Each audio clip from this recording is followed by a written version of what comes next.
On the record ایک بات کہوں ایسا پنجابی کہوں، میں تو پنجابی ہوں بہرحال. یہ تو پنجابی ہونا یا پٹھان ہونا یا بلوچ ہونا یا سندھی ہونا یہ کوئی بری بات ہے؟ نہیں، ہر ایک کا اپنے تو قرآن مجید کے اندر ہے اور سورہ حجرات میں ہے کہ اے لوگو ہم نے تمہیں قوموں قبیلوں تمہیں ایک مرد اور عورت سے پیدا کیا، پھر تمہیں قوموں قبیلوں گروہ میں تقسیم کیا، بے شک، تاکہ آپس کی پہچان ہو سکے، شناخت ہو سکے. تو یہ تو اللہ تعالیٰ نے ذات برادریاں قومیں مختلف لوگ یہ تو سب اللہ کے بنائے ہوئے ہیں، اور جب سب اللہ کے بنائے ہوئے ہیں تو ہم سب ایک ہیں. بسم اللہ.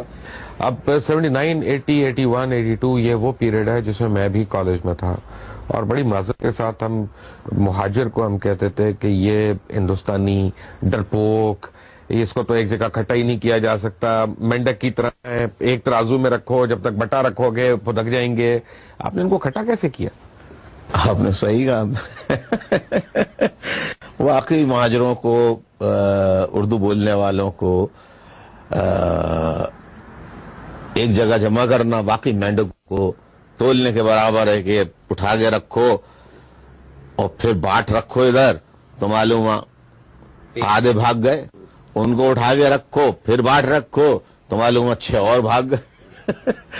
اور دوسری بات یہ ہے کہ مائگریشن کے بعد میں نے ایک لیکچر بھی دیا تھا، جب لٹ پٹ کے آدمی خالی ہاتھ نہتا ہو کے کسی ایک ایسے علاقے سے، خاص طور پر جو صنعتی عہد میں داخل ہو چکے ہوں علاقے، تعلیم کا آغاز ہو چکا ہو، علم و فن کا آغاز ہو چکا ہو، وہ کسی ایسے اپنے ایسے علاقوں کو چھوڑ کر جب وہ ہجرت کر کے کسی ایسے علاقے میں جاتے ہیں جہاں پہ فرق ہوتا ہے،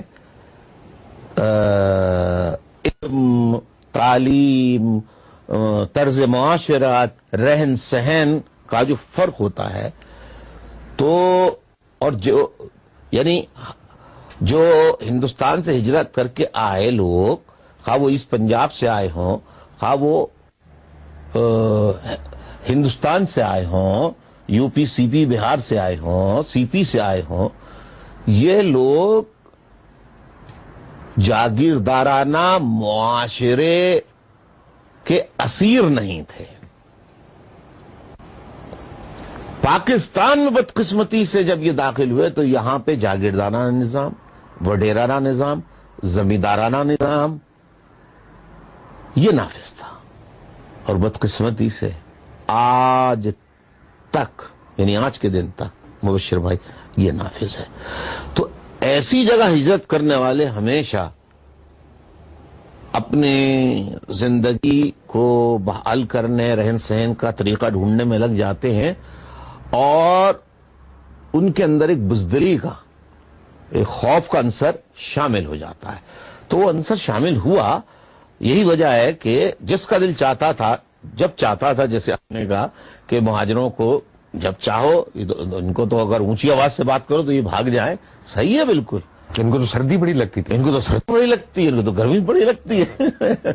تو بالآخر بہرحال تبلیغ سے، جد و جہد سے، محنت سے، رات کی جد و جہد سے، وہی کمزور اور بزدل لوگ جو ہے آج اللہ کے فضل و کرم سے صرف مہاجروں کے لیے نہیں، اردو بولنے والوں کے لیے نہیں، بلکہ آج ایگزامپل بن گئے ہیں مظلوم پنجابیوں کے لیے، مظلوم بلوچوں کے لیے، مظلوم پختونوں کے لیے، مظلوم کشمیریوں کے لیے، مظلوم سندھیوں کے لیے، مظلوم سرائکیوں کے لیے، حتیٰ کہ مظلوم جنوبی پنجاب کے علاقوں کے لیے ایک سمبل بن چکے ہیں، بہادری کا، جرت کا، ڈٹے رہنے کا، ثابت قدم رہنے کا. اور پھر ایک بات جو میں پہلے بتا رہا تھا وہ رہ گئی، کہ وہ بھی آنا ضروری اس لیے ہے عوام کے سامنے کہ پنجاب میں تو وہ لاشیں دکھا کر پنجاب کے معصوم عوام کو اے پی ایم سے متنفر کر دیتے تھے، الطاف حسین سے. لیکن جو حملے कराची में होते थे आबादियों पे, वहां लोग जो मरते थे। तो मैंने कई बयान दिए, पंजाब में भी जाके ये कहा कि आपको वो लाशें नजर आती हैं जो पंजाब आ जाती हैं, या वो लाशें नजर आ जाती हैं जो NWFP चली जाती हैं, लेकिन कराची के कब्रिस्तानों में जो हजारों लाशें दफन हो जाती हैं, वो हम कहां दिखाएं, वो कैसे दिखाएं? उन्हें देखने वाला कोई नहीं। तो मैं ये बता रहा था कि 88 के इलेक्शन, 1988 में हमने इंतखाबात में हिस्सा लिया, कामयाब हुए। तो पहली दफा हमारा जाना हुआ इस्लामाबाद जाना हुआ। फिर उसके बाद 1990 में हमने इलेक्शन में हिस्सा लिया, फिर नवाज शरीफ से इत्तेहाद किया, फिर लाहौर जाना हुआ। इस तरह पाकिस्तान में जाना हुआ हमारा। तो जब 88 में गए तो वहां बहुत बड़ी तादाद में मुख्तलिफ जबानें बोलने वाले पंजाबी भी थे, सराइकी भी थे, पश्तून भी थे, हारवाल भी थे, गिलगित की भी थे, स्कर्दू के भी थे, सिंध के भी थे, सारे लोग। कि आप हमें बताएं कि आपने ये गरीबों को वडेरे और जागीरदारों के बराबर में सेनेट में, असेंबली में, कौमी असेंबली में और असेंबली में कैसे बैठा दिया? हमारे यहां तो गरीब आदमी इलेक्शन में हिस्सा लेने की सोच भी नहीं सकता। हमारे यहां पानी नहीं है, हमारे यहां बिजली नहीं है, हमारे यहां ये मसला है।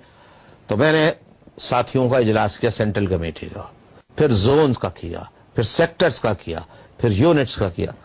मैंने साथियों, ये निजाम किसी एक तबका आबादी की महरूमियों, मजलूमियों का नहीं है। पूरा पाकिस्तान गरीब, मजलूम है, जिसकी तादाद 98% बनती है, जो या पुअर क्लास से ताल्लुक रखता है, या लोअर मिडिल क्लास से ताल्लुक रखता है, या मिडिल क्लास से ताल्लुक रखता है।